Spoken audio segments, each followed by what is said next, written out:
Midnight shock in Vatican. Pope Francis faces a life-threatening crisis. Vatican City, February 28, 2025. The Vatican's hallowed halls, a place of solemn prayers and divine presence, were gripped by an unprecedented medical emergency late last night. Pope Francis suffered a severe respiratory collapse, sending his medical team into a frantic battle against time. For nearly an hour, the leader of the Catholic Church hovered on the brink of death. 11:45 p.m., a faint but distressing noise echoed from the Pope's private chambers within the Apostolic Palace. At first, his aides dismissed it as an insignificant disturbance, but moments later, the sound turned into a labored, desperate gasp for air. Rushing into the room, they were met with a chilling sight. Pope Francis lay motionless, his face pale, his lips tinged blue. His breathing was sporadic, shallow, every breath a struggle. The emergency alarm was triggered instantly.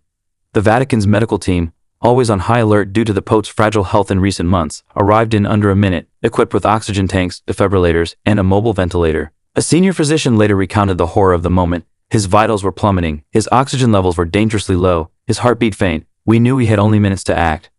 The atmosphere in the room turned electric.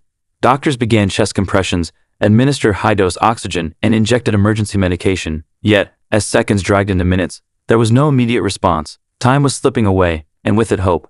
News of the Pope's grave condition spread like wildfire. The Vatican was in crisis mode. Within minutes, high-ranking church officials were summoned for an emergency meeting. According to an inside source, discussions included the unthinkable: preparations for a possible announcement of the Pope's passing. Meanwhile, the outside world was already reacting. Social media erupted with messages of prayer and distress. The hashtag Pray for Pope Francis skyrocketed to the top of global trends.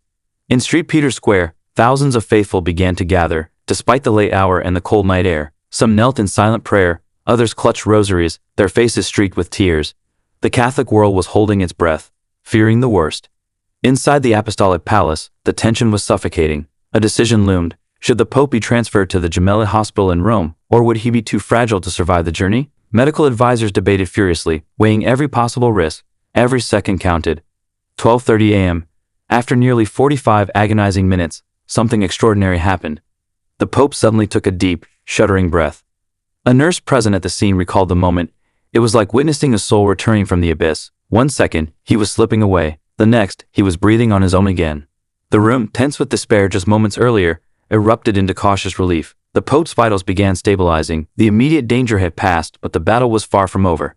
As doctors continued monitoring his condition, whispers of what had transpired spread beyond Vatican walls. Some called it a miracle, a divine intervention that had saved the Holy Father at the brink of death.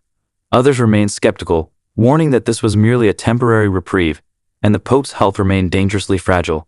Despite surviving this crisis, the Pope's health remains precarious. Medical experts warn that his condition may require a drastic reduction in duties, or even the unthinkable, resignation.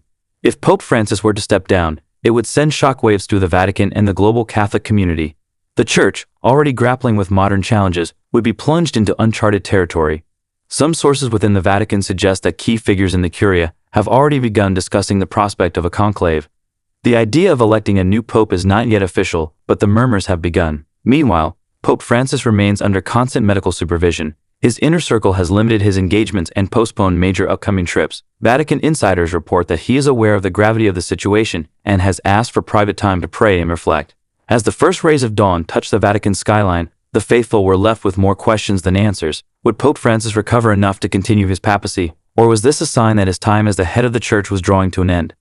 The Catholic Church has not seen a crisis of this magnitude since Pope Benedict XVI's unexpected resignation in 2013. But while Benedict stepped down of his own volition, Pope Francis faces a crisis dictated by frailty and fate.